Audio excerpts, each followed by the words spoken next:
नमस्कार दोस्तों, स्वागत है बाबा 988 और बाबा कंठ कंठ में। क्योंकि दोस्तों बाबा 988 का नाम बदलकर मैंने अब बाबा कंठ कंठ रख दिया है। क्योंकि दोस्तों ये गुरु जी हैं हमारे, उन्होंने सपने में आके खुद मेरे को चैनल का नाम बताया कि मोहन एक काम कर, इस चैनल का नाम बदलकर बाबा 988 से इसको ऐसा कर, इसको कर दे बाबा कंठ कंठ सॉरी। तो मैंने कहा ठीक है गुरुजी, कोई बात नहीं, कर देता हूँ।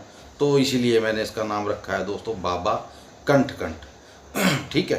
तो दोस्तों बहुत से लोग एक बात पूछते रहते हैं मेरे से, हर वीडियो में, हर मान लीजिए हर व्हाट्सएप पे यही तकरीबन मैसेज मेरे पास सबसे ज़्यादा यही आता है कि जी हम बहुत कर्ज में हैं, कि लड़की की शादी के लिए कर्ज लिया था या कोई ज़मीन लेनी थी उसके लिए कुछ कर्ज लिया था।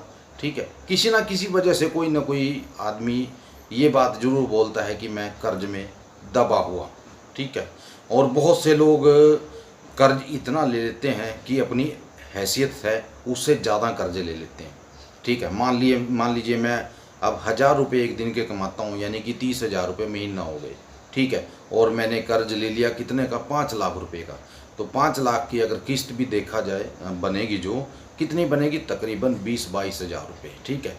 तो 30,000 महीना कमाने वाला आदमी अगर 20-22 हज़ार रुपये किस्तों में दे देगा, ठीक है, इतनी बड़ी एक किस्त अमाउंट कैसे भरेगा वो? 20-22 हज़ार रुपये वो कैसे भरेगा? वो नहीं भर सकता। क्योंकि कई बार दोस्तों देखिए ऐसा टाइम ऐसा हो जाता है कई बार कि हमें मजबूरी में जो काम हमें नहीं करना है वो काम हमें करना पड़ता है।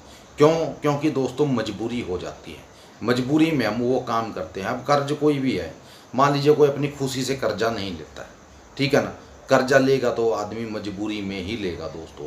या तो लड़की की शादी करनी होगी या कोई ज़मीन खरीदनी होगी। ठीक है। और कुछ भी ऐसा करना हो जो जिसके लिए ज़्यादा पैसों की ज़रूरत हो, तो आदमी क्या करता है, तो कर्ज ही लेगा। और तो कोई उसके पास कोई चारा नहीं होगा। ठीक है ना।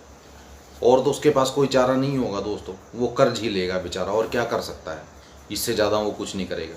किसी अपने पड़ोसी से लेगा या किसी लाले से लेगा, ठीक है, या किसी बनिए से लेगा। तो और अगर किसी से ब्याज ले, मान लीजिए पैसा लेगा, वो उस पर ब्याज भी लगाएगा।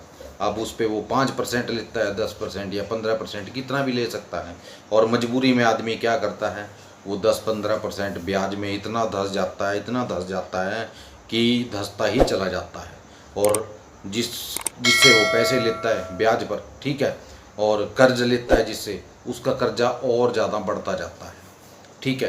फिर वो आदमी क्या करता है, एक कर्ज को उतारने के लिए किसी दूसरे से कर्ज लेता है। ठीक है। दूसरे का कर्ज उतारने के लिए किसी तीसरे से कर्ज लेता है। ऐसे करके दोस्तों आदमी जो है वो कर्ज में दब जाता है। फिर आदमी के दिमाग में उल्टी उल्टी बातें आती हैं कि यार मेरा तो बहुत कर्जा हो गया, मैं कैसे चुकाऊंगा। कई बार फ्रस्ट्रेट होकर आदमी ऐसा कदम उठा लेता है जो कदम कभी उसको उठाना नहीं चाहिए। ठीक है। क्यों लेता है दोस्तों, उसके पास कोई चारा नहीं होता, वो बेबस हो जाता है हर तरफ से। ठीक है ना। फिर वो क्या करेगा बेचारा। ठीक है। फिर उसके आगे बस क्या सोचता है कि बस मैं अपनी ज़िंदगी को ख़त्म कर लूँ, और वो कर लेता है। लेकिन वो ये नहीं सोचता कि मेरे बच्चे हैं, वो कर्ज कैसे चुकाएंगे। मान लीजिए किसी का बच्चा 2 साल का है, 5 साल का है, 7 साल का है, तो वो कैसे कर्ज चुकाएंगे, ये बात वो नहीं सोचता है। अपना तो वो छुटकारा डाल लेता है, लेकिन अपने बीवी बच्चों को इस मुसीबत में धकेल देता है। ठीक है। तो दोस्तों मैं आज आप सभी से एक बात बोलना चाहूँगा। दोस्तों कोई भी गलत काम मत कीजिए, कोई ऐसा काम मत कीजिए जिससे आपकी फैमिली को भुगतना पड़े, सीधी सी बात है। ठीक है ना।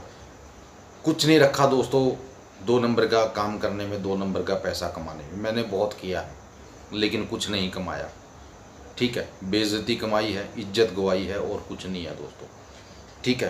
तो काफ़ी भाई मेरे से पूछते रहते हैं, हर रोज़ मैं उनको कुछ ना कुछ बताता रहता हूँ। आज मैं आपके लिए एक उपाय लेकर आया हूँ। पहले देखिए ये गुरुजी का प्रसाद जो उन्होंने दिया था, इसको कहीं लिख लीजिए दोस्तों, किसी कॉपी में नोट कर लीजिए। ठीक है। और अपने दिमाग में फिट कर सकते हो आप, ऐसी बात नहीं है। ठीक है। और ऐसी ही वीडियो देखने के लिए, ऐसा ही प्रसाद गुरुजी का आगे भी लेने के लिए, तो चैनल को सब्सक्राइब जरूर कर लेना दोस्तों, और वीडियो को लाइक कर देना। अब बताता हूँ मैं आपको वो बात जो शायद आपको कोई ज्योतिषी नहीं बताएगा, कोई तांत्रिक नहीं बताएगा, कोई बाबा, कोई भक्त, कोई नहीं बताएगा। ठीक है, तो आज मैं आपको वो बात बताने जा रहा हूँ जो आपका अगाड़ा जिसको बोल देते हैं ना, आने वाला टाइम है उसको सही कर सकता है। ठीक है, तो मेरी बात ध्यान से सुनिएगा, इस बात को मजाक में मत लीजिएगा, पहले बता देता हूँ। ठीक है, तो करना क्या है दोस्तों, आपको ध्यान से सुनिए मेरी बात। अगर आप कर्ज में हो और कर्ज बहुत ज़्यादा है आपके ऊपर और आपका वो कर्ज चुकाया नहीं जा रहा, तो आप एक काम कीजिए दोस्तों, किसी डॉग को पालिए। जो कुत्ता होता है उसका बच्चा लीजिए एक। अगर बच्चा काले रंग का हो तो सबसे अच्छी बात है। अगर बच्चा काले रंग का नहीं है, मिलता आपको, तो किसी भी उसका वो डॉग आप ले लीजिए, किसी भी रंग का कलर का डॉग ले लीजिए, उसको पालिए। एक रखिए, दो रखिए दोस्तों, उसकी सेवा कीजिए निस्वार्थ होके। ये सोच कर मत करना कि बस जितनी मैं इसकी सेवा करूँगा उतना मेरा कर्ज उतरेगा, नहीं। उसकी सेवा कीजिए, जितना हो सकता है उसको प्यार दीजिए। ठीक है, बाहर भी अगर आपको कहीं कोई ऐसा मिल जाए जो भूखा हो, उसकी मदद कर दीजिए, उसको खाना दे दीजिए। जो घर में आप डॉग रखते हो उसको इतना प्यार दीजिए और उसको यानी कि उसको घर का मेंबर बना लीजिए, कहने का मतलब ये है। ठीक है, उसको अपने घर का मेंबर बना लीजिए, फैमिली मेंबर बनाओ उसको दोस्तों। ठीक है, अगर ये चीज़ें आप करते हो ना, दया भाव अपने दिल में जगाते हो, शायद मैंने पहले भी आपको ये बात कही है, तो दोस्तों कर्ज क्या चीज़ है, आपके पास इतना पैसा हो जाएगा, इतना परमात्मा आपको भगवान इतना देगा कि आप संभाल नहीं पाओगे। ठीक है, बस कुछ नहीं करना दोस्तों, इस दिल में है ना, इस दिल में दया भाव जगाना है, कहने का मतलब ये है। ठीक है, जितनी हो सकता है दूसरों के लिए करना है। अपने लिए तो सभी करते हैं, दूसरों के लिए करके देखो, बेजुबान की सेवा करके देखो, चींटियों को शक्कर डाल कर देखो।